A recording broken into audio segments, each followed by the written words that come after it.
The Alpha Mafia CEO was dying, only an Omega cleaner could save him. Nobody warned Evan that the night he almost quit his job would be the night the most dangerous Alpha in Korea grabbed his wrist and refused to let go. The armored car door swings open at 6:47 p.m. Evan doesn't look up. He never looks up. That's the first rule of surviving 8 months at jail tower without anyone learning what he is. Keep your head down. Push the cart. Disappear into the uniform. But then he smells it. Not cologne. Not power. Something older than both. Something raw and iron dark bleeding through the evening air like a wound the expensive suit couldn't hide. He looks up. Han Lee, CEO of Jail Group, rumored architect of half of Seoul's underground, a man whose name other alphas lower their voices to say, is braced against his own car door like it's the only thing holding him upright. One massive hand pressed flat to his chest. Jaw clenched. Eyes fighting to stay open. And then those eyes find Evan. Not his supervisor. Not the security detail 2 meters away. Evan. The cleaner with the mop cart and the expired coffee still in his pocket. Han pushes off the car. Takes 1 step. 2. And presses a blood-red access card directly into Evan's frozen hand, fingers curling around Evan's like a lock clicking shut. Only you, he rasps. Don't run. Then Han Lee, the most feared alpha in Korea, crumples to the ground. Evan stands there, card burning in his grip, heart slamming against his ribs, and thinks, I should drop this. Walk away. Pretend I never touched it. He doesn't walk away. That single moment of hesitation is about to cost Evan everything he spent 4 years carefully building, his anonymity, his safety, his carefully suppressed designation, and hand him the one thing he never thought he deserved. A reason to stop erasing himself. This is the story of 2 men the world wrote off, one for having too much power, one for having none, and what happened when a dying empire reached out in the dark and found exactly the person it needed. Evan had a system. Wake at 4:47 a.m., 13 minutes before the alarm, because his body had learned not to trust silence. Take the blocker with cold water, never warm. Warm water slowed the absorption and he couldn't afford slow. Fold the empty blister pack into the inside pocket of his jacket, not the trash, never the trash in his building, and leave for the bus stop before any of his neighbors opened their doors. It wasn't paranoia. It was architecture. Every piece of his morning was load-bearing. He'd built this life the same way other people renovate abandoned buildings, not to make something beautiful, but to make something that wouldn't collapse on top of him. The single-room apartment in Mapo had a window that faced a concrete wall and a heating unit that gave out every February without apology. He paid his rent 3 days early, kept noise below a conversation, and had never once invited anyone inside. His neighbors knew him as the quiet one on the 3rd floor. His supervisor at jail tower knew him as employee 047, evening crew, never late, never complained. Nobody knew his real name. He went by Evan Seo. Had gone by Evan Seo since he was 21, the week after he buried his father and burned the only document that connected him to the name Ryu. It wasn't grief that made him do it. It was calculation. His father had spent the last year of his life telling Evan one thing with increasing urgency. Be nobody. Don't register your designation. Don't apply to the licensed Omega placement programs. Don't let anyone with institutional access pull your biological file. Evan had listened. Evan was very good at listening when the alternative was dying. The jail tower job came through a temp agency that didn't ask questions, which was the only kind of agency Evan used. Evening shift, building maintenance, floors B2 through 14. The work was invisible in the way only cleaning work can be. People looked through him the same way they looked through windows. He existed in their peripheral vision as a function, not a person. Mop. Cart.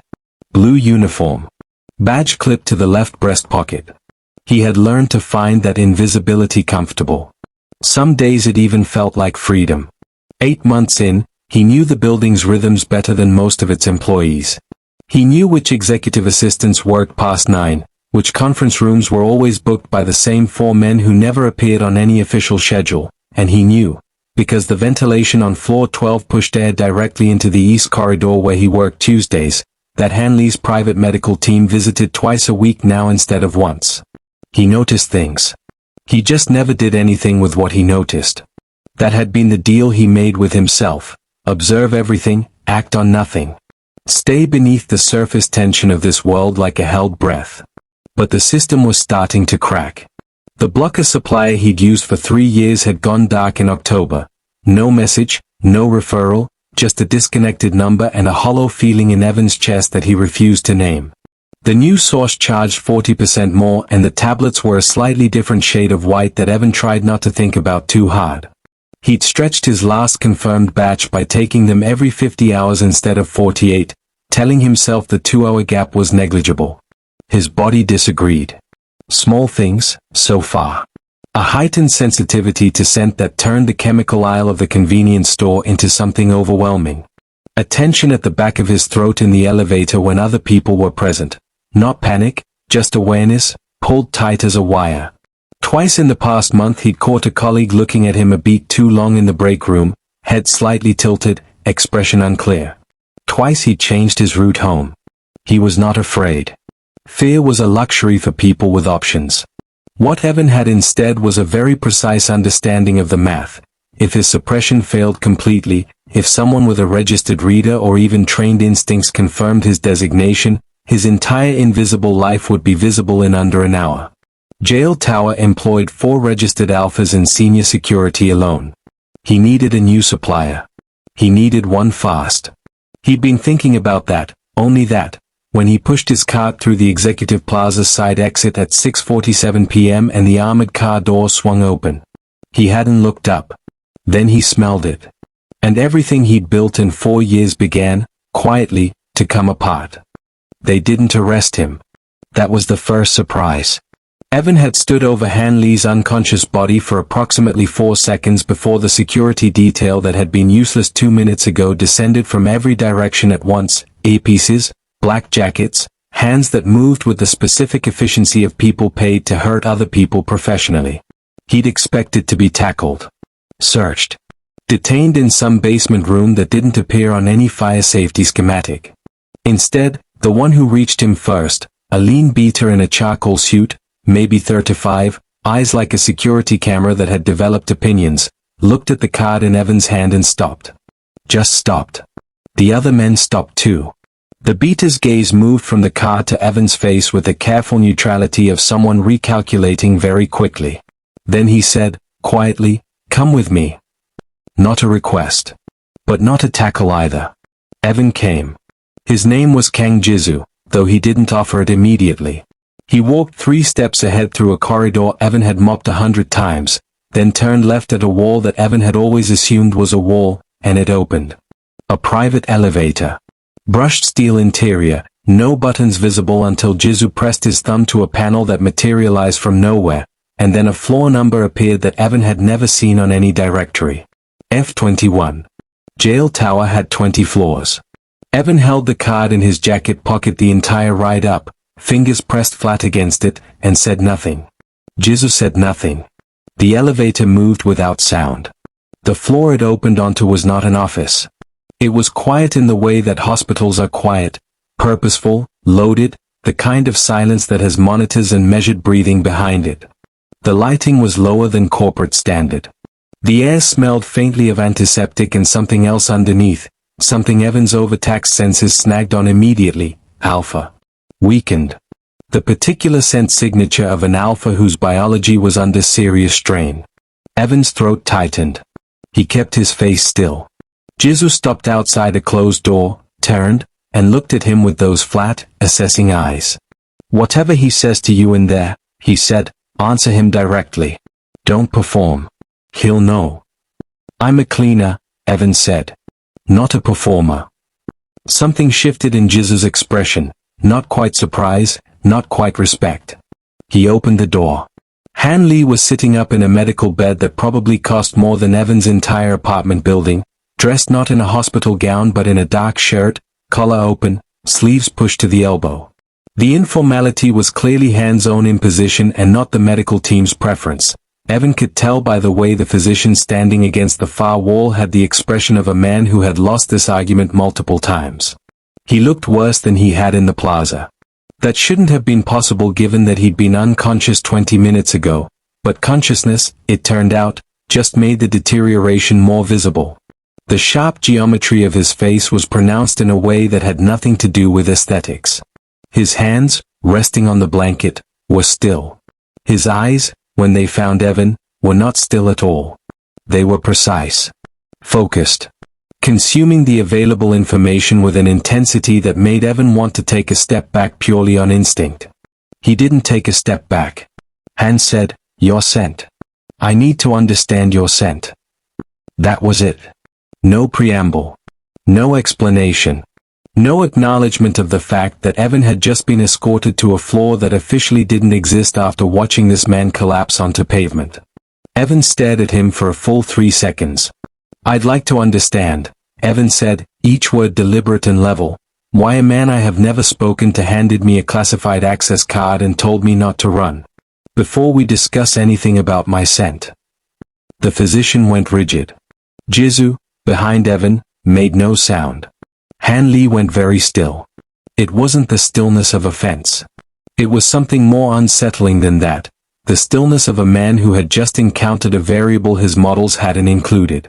His eyes moved over Evan's face with that same consuming focus, and for a moment the medical suite held its breath. Then, almost imperceptibly, something in Han's expression shifted. Not warmth. Not yet. But attention. The real kind, the kind that didn't look through Evan like a window. The kind that looked at him like a door it hadn't yet decided whether to open. Han didn't answer Evan's question. Not directly. Instead he looked at Jizu. One glance, the economy of two people who have worked together long enough to compress entire conversations into a single look, and Jizu left the room without a word. The physician followed, with the relieved posture of someone excused from a difficult examination. The door closed. For a moment it was just the two of them, the dying Alpha and the Omega who wasn't supposed to exist, in a room that hummed with the quiet persistence of medical equipment.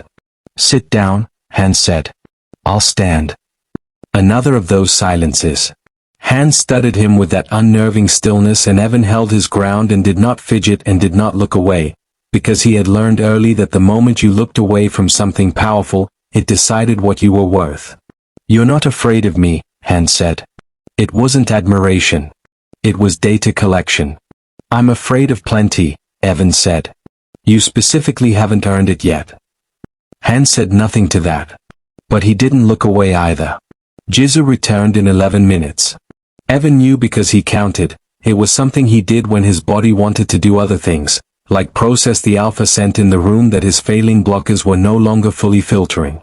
11 minutes was enough time to pull a file that already existed. Not build one. Pull one. That told Evan something he didn't like. Jizu set a tablet on the table beside Han's bed and stepped back. Han didn't touch it. He looked at Evan.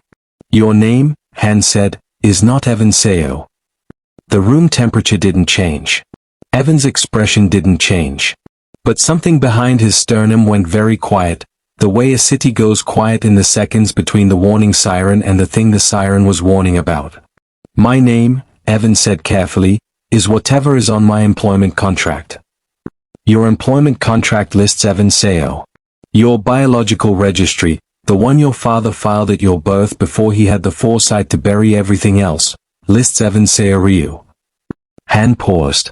Your father was Dr. Ryu Timin. Evan heard the name in Han's mouth and felt it land somewhere old and unprotected. He hadn't heard his father's full name spoken aloud by anyone other than himself in 3 years. He'd said it privately, occasionally, the way you press a bruise to confirm it still hurts. It still hurt. "What about him?" Evan said. Not a question.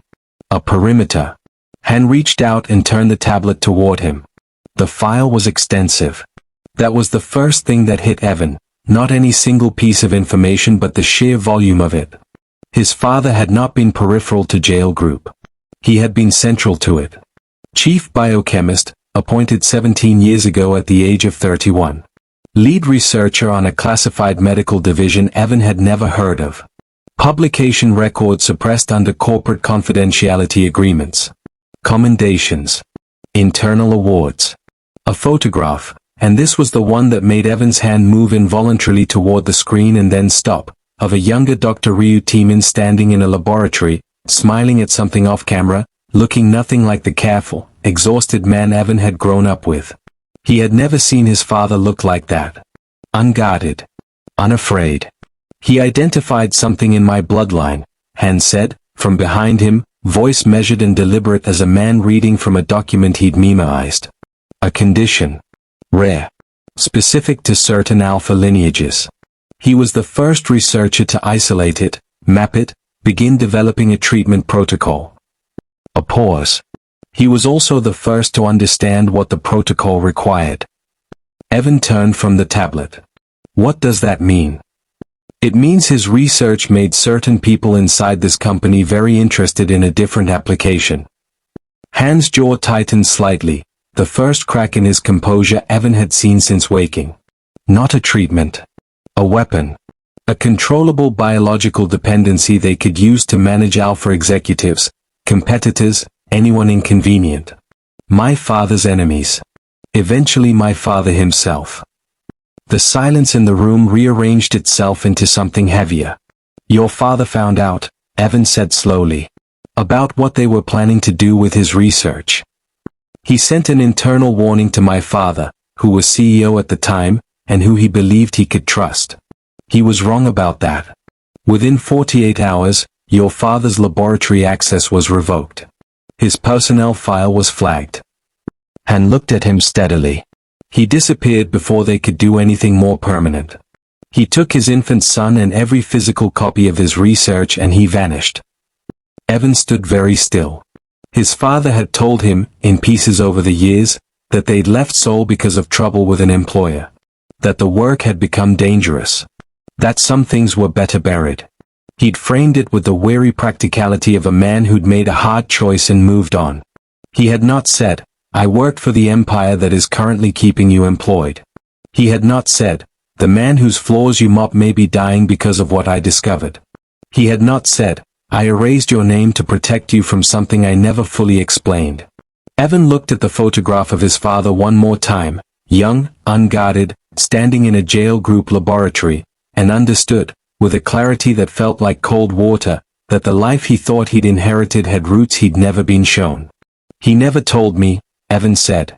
Quietly. Not to Han. Not to Jizu. Just to the room. Just to the fact of it. Han said nothing. For once, that was the right response. The physician's name was Dr. Shin Woojin, and he had the particular manner of someone who had delivered devastating news so many times that he developed an entire second personality to carry it, calm, precise, almost gentle, like a hand placed carefully on a surface that might shatter. He returned to the room with a second chair, which told Evan this was going to take a while. Evan Saturday. Not because he wanted to.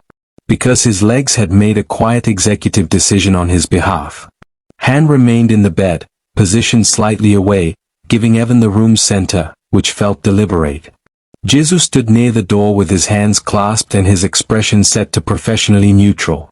Dr. Shin arranged a small projected display on the table between them, pulled up a diagram that looked like a biological cascade map, and folded his hands. What I'm about to explain, Dr. Shin said, was first theorized 40 years ago and formally documented by one researcher. Your father. So some of this may feel, eventually, familiar in ways that are difficult. Evan said nothing. He looked at the diagram. Begin, Han said from behind them. Bloodlock. Dr. Shin used the clinical term designation cascade failure, then used bloodlock again almost immediately because that was clearly what everyone in this room called it, was not a disease in the conventional sense. It didn't arrive from outside the body. It was written into certain alpha bloodlines at the genetic level, dormant for generations, triggered by a convergence of factors that Dr. Ryu Timin had spent years trying to map. The mechanism was this: in affected alphas, the biological systems governing scent bonding, the same systems that in healthy alphas simply governed attraction and pair bonding, were structurally dependent on a specific external signal to remain stable. Without that signal, the cascade began. Slowly at first. Elevated inflammatory markers. Compromised immune response. Progressive organ stress. The body essentially turning against its own alpha biology, the way our immune system sometimes turned on the body it was meant to protect. The signal, Dr. Shin said carefully, is scent-based. Produced only by a specific Omega genetic profile. Not common. Not findable through standard matching registries because the markers involved are rarely tested for. He paused. Your father called it the counterscent. The biological answer to the cascade. In its presence, the bloodlock progression halts. With sufficient proximity over time, and eventually a full bond scent exchange, the damage already sustained can be significantly reversed. Evan was looking at the cascade diagram. He traced the progression line with his eyes, the slow, documented deterioration, the organ systems marked in graduated severity, and thought about Han in the plaza, hand pressed to his chest, fighting to stay upright. Thought about the twice-weekly medical visits he'd observed from the ventilation corridor on floor 12. Thought about how long that progression line was. How much of it was already behind them. How long has he had it? Evan said. Dr. Shin glanced at Han. Han said, 3 years diagnosed. Longer untreated. And the counterscent. Evan kept his voice level. My father isolated the genetic marker for it. He did. It took him nearly a decade. Dr. Shin's voice held something that wasn't quite admiration and wasn't quite grief. He identified the profile, developed a protocol for the bond scent procedure, and documented everything in research that was, as you now know, subsequently buried. A pause. The profile he isolated is present in your biological registry. Filed at your birth, before your records were restructured. You carry it. The room was very quiet. Evan looked at the cascade diagram for a long moment. Then he looked at Han, really looked, the way he'd been carefully avoiding since he sat down. Han looked back at him without apology, without performance. Just that same consuming steadiness, the weight of a man who had already made his peace with what he needed and was waiting to see what Evan would do with that information. Evan turned back to Dr. Shin. The bond scent procedure, he said. What does it involve? Dr. Shin explained it. Clinically, carefully, with the compassion of someone who understood that the clinical framing was the only version Evan would accept right now. It was not instantaneous.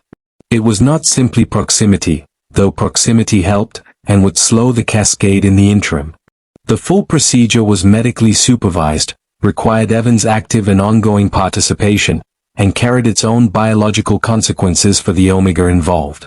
Not dangerous, with proper monitoring. Not without effect, either. Evan listened to all of it without interrupting. When Dr. Shin finished, the room waited. Evan was quiet for a long moment, long enough that the medical equipment's soft persistent rhythm became audible again. He was thinking about his father's photograph. The unguarded smile. The laboratory he'd never known about. The letter he hadn't yet read. He was thinking about a man who had discovered something extraordinary and spent the rest of his life running from it, and a son who had spent 4 years learning to do the same thing. He looked up. And if I say no? Dr. Shin didn't answer. Jizu didn't answer. Han didn't answer. The cascade diagram sat open on the table between them, its progression line ending in a single clinical notation that required no medical degree to interpret. The silence was its own answer. Evan looked at it for a long time. Then he stood, picked up his jacket from the back of the chair, and said, I need to think. Nobody stopped him from walking out. That, too, felt like its own kind of answer. He knew before he touched the door. The lock was re-engaged, whoever had come had been careful enough to reset it, but the handle had a faint smear on the underside that hadn't been there this morning, and Evan had lived carefully long enough to notice things like that. He stood in the hallway of his Mapo apartment building for 3 full seconds, listening to the specific quality of silence beyond the door, then pushed it open. They hadn't destroyed anything. That was almost worse. Destruction would have been emotional, anger, a message, someone making a point. This was surgical. Drawers replaced with millimeter imprecision, the slight wrongness of objects that had been lifted and returned by hands that weren't his. His father's single photograph, kept face down in the bottom of the wardrobe because that was the only way Evan could have it closed without it costing him something every time he looked at it, had been turned face up. A reminder. We know what you have. We know what you are. His phone buzzed as he stood in the center of the room. Blocked number. A message, not a call, which told him whoever sent it was precise and unhurried. People who called were reactive. People who sent carefully worded texts at 9 in the evening had prepared them in advance. Return the card. Leave Seoul within 24 hours. This is a courtesy. The next contact will not be. Evan read it twice. Put the phone in his pocket. Stood in his methodically violated apartment and waited to feel afraid. The fear didn't come. What came instead was something colder and far more clarifying. The same sensation he'd had at 21 standing outside a government building with his father's death certificate in his hand, understanding that grief was a luxury he could process later and survival required him right now. His father had built their life on strategic retreat. Disappear. Reduce. Become nobody. It had worked for 17 years and it had ended with his father dying in a rented room with a stripped name and research he'd never been able to finish. Evan picked up his jacket. He was not his father's retreat strategy. Jail Tower at midnight looked like a different building. The commercial lighting was off, the plaza empty, the armored car long gone. Evan used the staff entrance on the east side. His employee badge still worked, which meant either Jizza hadn't thought to deactivate it or had deliberately left it active, and took the regular elevator to floor 20, the highest his badge would reach. The stairwell door to the rooftop was unlocked. He found Han at the north railing, facing the city. Dark coat over his medical suite clothes. Evan recognized the shirt collar, hands resting on the railing without gripping it. From behind, in the wind, he looked entirely like what he was supposed to be, untouchable. Monolithic. A man at the top of everything. Then he shifted his weight, slightly, redistributing it in a way that had nothing to do with the wind, and Evan understood he was watching someone manage pain quietly, the way people do when they've had a long time to practice. Han didn't turn around. I heard the door. I wasn't hiding, Evan said. He crossed the rooftop and stopped a few meters from the railing. The city spread beneath them, a lit geometry extending in every direction, indifferent and enormous.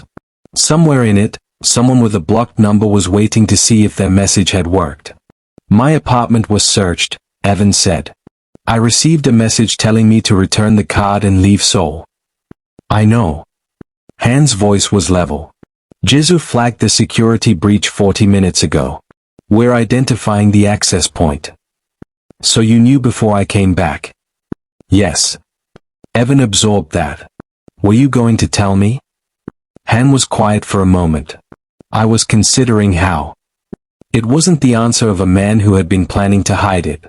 It was the answer of a man unaccustomed to owing anyone an explanation, learning in real time that he owed this one. Evan found that fractionally more acceptable than a practiced response would have been. He moved to the railing. Stood beside Han, not close, but parallel, and looked at the city. Your father's research, Han said, after a silence that had settled into something less combative than their previous ones. The faction that buried it, they had his laboratory access revoked and his findings sealed before he fled. When he disappeared, they assumed the research disappeared with him. A pause. They've spent 17 years making sure no one asked questions. Your reappearance, your presence in this building, means the question is alive again. Evan said, you knew he worked here. Before tonight. I knew a researcher named Ryu Timan had identified bloodlock in my bloodline and then vanished. I didn't know he had a son.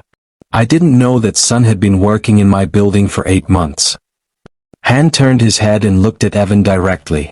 I didn't know about your father. What was done to him, what was done to his work, I didn't know. The wind moved between them. That isn't an excuse. It's just true. Evan looked back at the city. His father had trusted the wrong person once and spent the rest of his life paying for it. Evan had spent 4 years learning not to trust anyone at all. He wasn't ready to call this trust. But standing here, at 3 in the morning, with the city spread below and danger already inside his apartment, he recognized something in Han Lee that he hadn't expected to find. Not safety. Something more honest than safety. A man who was also running out of time, telling the truth because he had nothing left to spend on anything else. Tell me about the faction, Evan said. Han turned back to the city. And began. The server room was in the basement of Jail Tower's east wing, behind a door that required both a keycard and a 6-digit code. Jizu provided both without comment, led Evan down 2 flights of stairs that smelled of recycled air and old infrastructure, and stopped outside the door. The archive is partitioned, Jizu said. 17 years of institutional sediment on top of it. Your father was thorough, the encryption is layered, and the outer shell has defeated every attempt we've made to access it. He paused. Han believes you may be able to open it. Because my father encrypted it. Because of how your father encrypted it. Jizu swiped them through. Set up a terminal in the corner, navigated 3 levels of server architecture with the efficiency of a man who had clearly mapped this route in advance, and pulled up a black access screen with a single blinking prompt. Archive RYD // designation, sealed / password required. Then Jizu stood, straightened his jacket, and said, I'll be outside. Evan looked at him. Han's instruction, Jizu said, with a slight inflection of a man conveying something his employer hadn't explicitly stated but had made clear by other means. You read it first. Alone. The door closed behind him. Evan sat in front of the terminal in the cold recycled air and looked at the password prompt for a long moment. His father had been 31 when he filed this archive. Evan had been approximately 7 years old enough to have a nickname, young enough that his father would have considered it secure. Something no institutional search would locate. Something that existed only between the two of them. His father had called him by all star. A private thing, used only at home, only in quiet moments, when his father tucked him in, or found him awake past midnight, or wanted to soften bad news into something a child could carry. Evan had forgotten, or tried to, because remembering it was one of the things that cost too much. He typed it. Archive unlocked. 847 files. Last modified, 17 years ago. He read for 2 hours and 14 minutes. The first several hundred files were what Dr. Shin had described. Research documentation, clinical trial frameworks, the meticulous architecture of a decade's work. His father's scientific mind was evident in every line. Precise, skeptical of its own conclusions, rigorous in a way that made Evan understand where his own habit of double-checking everything had come from. Not paranoia. Methodology. The bloodlock research was extraordinary. Even reading without a biochemist training, Evan could follow the logic of it. The way his father had mapped the cascade mechanism, identified the countersent markers, developed the bond-sent protocol step by careful step. It was the work of someone who had understood they were documenting something that might save a life, possibly many lives, and had refused to be careless with it. Embedded in the final research folder, filed under a name that looked like a data log, notes_personal_final, was the last thing his father had written before he fled. It was addressed, for Bio, if you ever find this. I hope you never need to. Evan read it straight through without stopping. His father wrote the way he had spoken, economically, without performance, with occasional dry precision that in a different context might have been humor. He explained what he had found. What he had understood was being planned. The internal warning he had sent and the speed with which it had been used against him. The 3 names, board members who had been present at the meeting where weaponization was first discussed, who had moved against Dr. Ryu within hours of his warning, who had the authority and motivation to ensure the research stayed buried. Chairman Bae Chansik. Director Omansu. Executive Vice President Lim Sungo. His father had written, "These men are not criminals in the way that looks like crime. They are the kind of men who sign documents and attend dinners and let other people do the parts that cannot be signed. Be careful of the ones whose hands stay clean." The letter did not end with comfort. His father hadn't been a man who offered comfort he couldn't guarantee. It ended with this. "I hid you because I was afraid. I want you to know that hiding you was the right decision and that I would make it again. I also want you to know that you were never meant to stay hidden forever. You are your own evidence, by all. Whatever they erased, you exist." That was always enough. Evan sat in the cold server room and finished reading. He sat with it for a moment, the whole weight of it, his father's voice in written form, the research and the names and the last line especially. Then he let himself cry. Briefly, privately, in the way he did everything, without performance, without waste. When he was finished he wiped his face, straightened in the chair, and opened a new document. He typed the 3 names from memory. Bae Chansik. Omanso. Lim Sungo. He checked the current jail group board registry, accessible from the terminal, public record, and confirmed what his father had feared 17 years ago would still be true. All 3 were still active. Still powerful. Still present at every board meeting, every signed document, every dinner where decisions got made at the level where hands stayed clean. And according to Jizu's security report from tonight, the one Han had referenced on the rooftop, at least one of them now knew that the Omega they had missed was no longer missing. Evan looked at the 3 names for a long time. Then he picked up his phone and called Jizu. "I have what we need," he said. "Come in." It happened on a Thursday. Evan knew it was Thursday because he had been in Jail Tower's F-21 medical suite for 6 days by then, a provisional arrangement Jizu had framed as a security measure and Han had framed as nothing at all, simply presenting Evan with a guest suite on the penthouse floor as though the offer required no justification.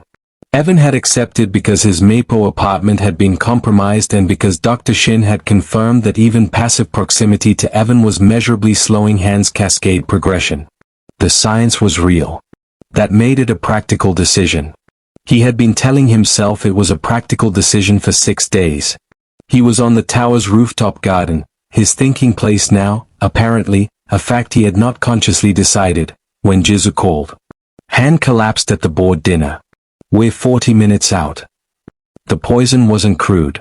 That was Dr. Shin's first observation, delivered with the grim respect of someone acknowledging a skilled opponent.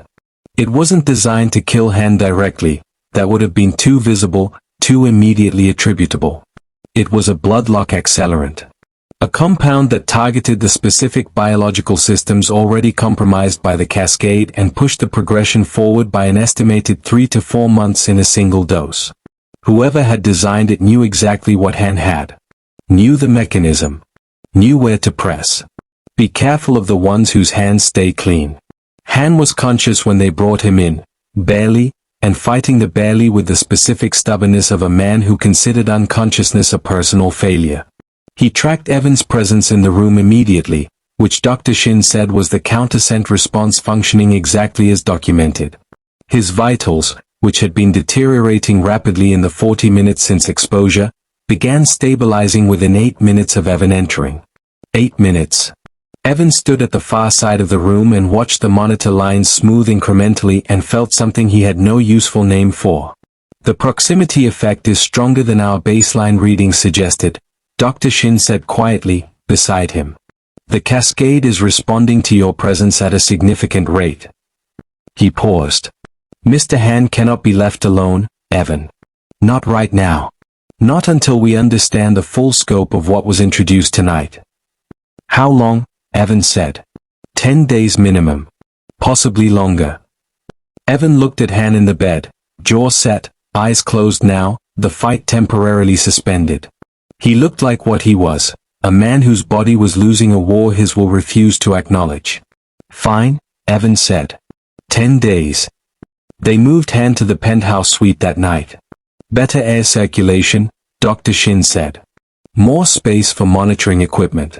The medical team rotated in 6-hour shifts. Evan's presence was the constant. The first 3 days were clinical. Evan read, worked through his father's research files on a tablet Jizu provided, slept in the adjoining room with the connecting door open as Dr. Shin requested. Han slept more than he would have liked. Evan could tell by the quality of his wakefulness, the slight irritation that accompanied every return to consciousness, as though sleep was something being done to him rather than something he was choosing. On the 4th day Han started staying awake longer. They didn't talk much. Evan had work, he was cross-referencing his father's notes against the board faction's documented movements, building a timeline Jizu could use, and Han had whatever Han did when he was supposed to be resting, which appeared to involve reading case files on his phone with the stubborn focus of a man refusing to accept that he was temporarily incapacitated. They occupied the same space in parallel. Occasionally one of them said something. The other responded. The silences between were not comfortable exactly, but they had stopped being combative, and that was its own kind of progress. On the 7th day it rained. Evan was at the window when Han woke from an afternoon rest, a genuine one this time, not medicated, the kind that followed real exhaustion, and for a few minutes neither of them acknowledged the other. Just the rain against the glass and the city below and the monitors measuring what Evan's proximity was doing to Han's biology in real time. You didn't leave, Han said. I said 10 days. You said fine. That isn't the same as wanting to stay. Evan turned from the window. Han was looking at him with that consuming steadiness, but there was something different in it now, worn down to something more exposed, the way prolonged proximity strips the performance from people whether they intend it or not. I'm still here, Evan said. That's its own answer. Han was quiet for a moment. Then, my father's board installed those 3 men. He trusted them the same way your father trusted mine. A pause, the weight of inheritance, of sins that descended. We are both paying for what our fathers couldn't finish. Evan sat down in the chair beside the bed. Not close. But closer than clinical distance. On the 10th night, Han set down his phone and looked at Evan across the low light of the suite and said, with the quiet directness of a man who had spent 10 days deciding whether to say it. You don't have to save me, Evan. I want you to choose to. Evan looked at him for a long time. Outside, the city continued its indifferent geometry. Inside, something that had been suspended between them for 10 days settled, not into an answer, not yet, but into the honest acknowledgement that the question was real, and that Evan was no longer pretending otherwise. I know, he said. And that was enough, for tonight. Evan told Dr. Shin on the 11th day. Not Han first. Han would have made it about gratitude, or obligation, or the careful management of what Evan was agreeing to, and Evan didn't want any of those conversations. He wanted the clinical one. The one where someone walked him through exactly what would happen to his body, in sequence, without softening any of it, and let him make the decision with full information and no audience. Dr. Shin did exactly that. It took 90 minutes. Evan asked 14 questions, several of which visibly surprised the physician, specific, technical questions drawn from his 2 weeks with his father's research files. By the end Dr. Shin was answering him as a peer, which was the only register Evan had been willing to accept from the beginning. The procedure is in 3 stages, Dr. Shin said, at the close. Each stage requires your active consent at the time. You can stop after the first stage, or the second. The 3rd stage is the full consent exchange and it is not reversible in the way the earlier stages are. I need you to understand that clearly. I understand it, Evan said. Once the 3rd stage is complete, your biology will carry a permanent marker. It won't control you. It won't compel behavior. But it will be there. I know. Evan looked at his father's research notes, open on the tablet beside him. He documented that.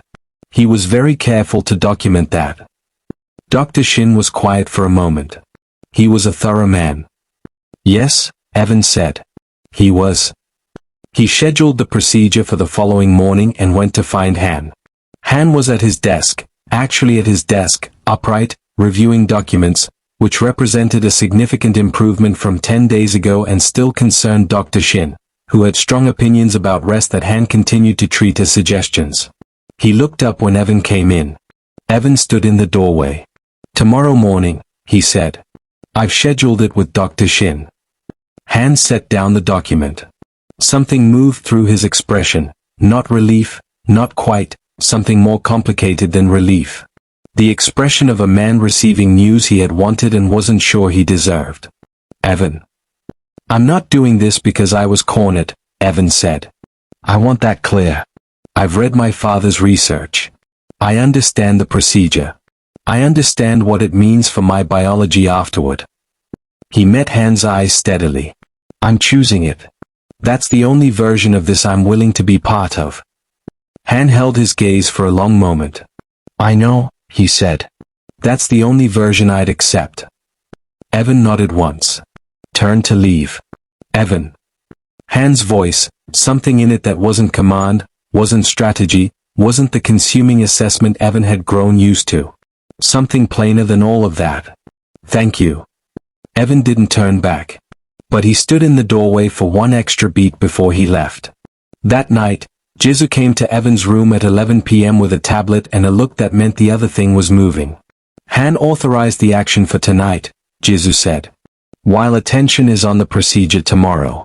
The faction will be expecting us to be occupied. That's why he scheduled it this way, Evan said. Not a question. Han has been building the evidentiary case for 4 months.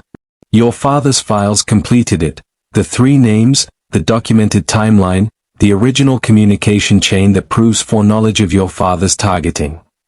Jizu's expression was as neutral as always, but there was something underneath it that Evan had learned, in 2 weeks of proximity, to read as satisfaction. By morning it will be done.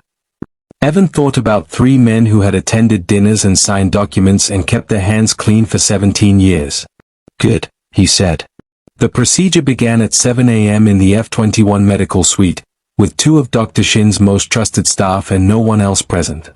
Han was positioned in the adjoining space for the first 2 stages, close enough for the biological response to function, separated by a partition that Dr. Shin had been specific about for the integrity of each stage.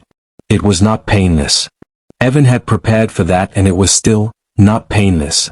The first stage was manageable.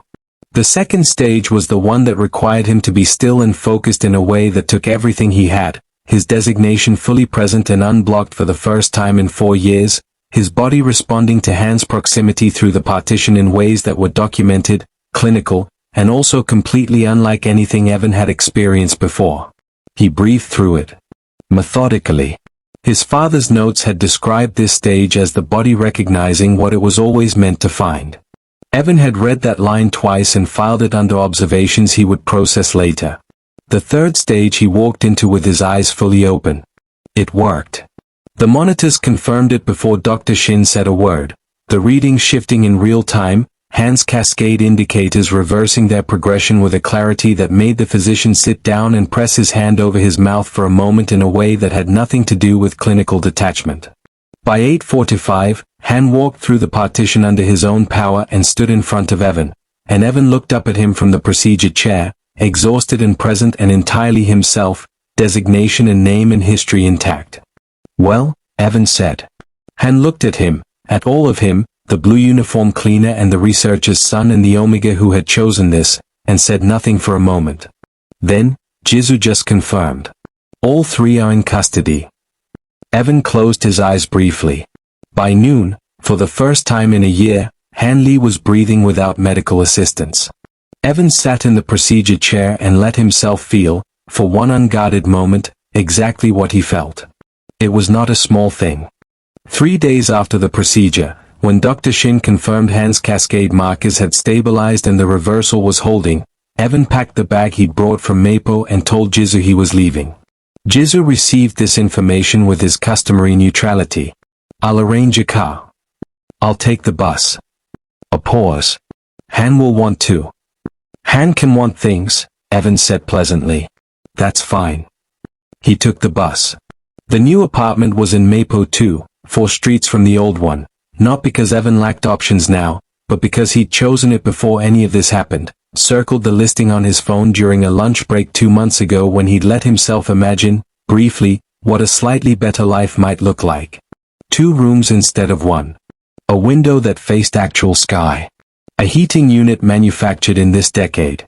He signed the lease under his real name. Evan Seoriu.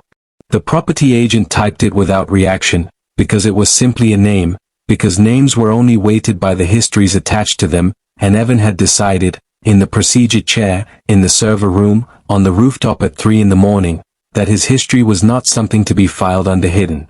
It was something to carry visibly, the way his father should have been allowed to carry his work. He hung nothing on the walls the first week.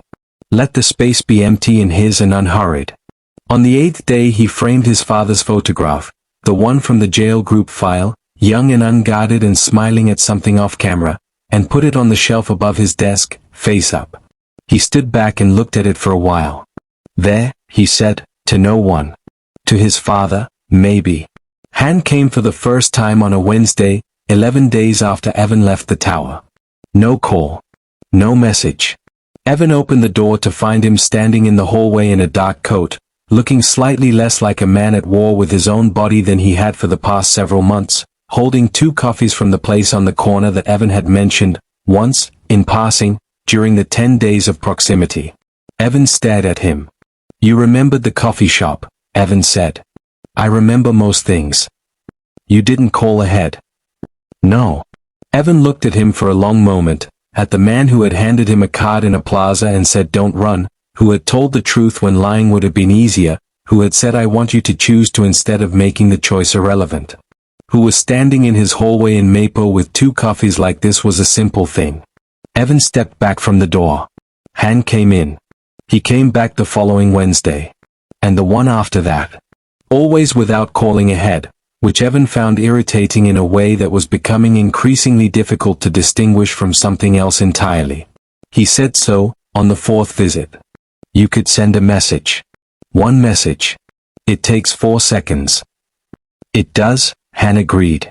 And yet, Han said, with the slight inflection of a man who had decided this particular argument was more interesting than it was worth resolving.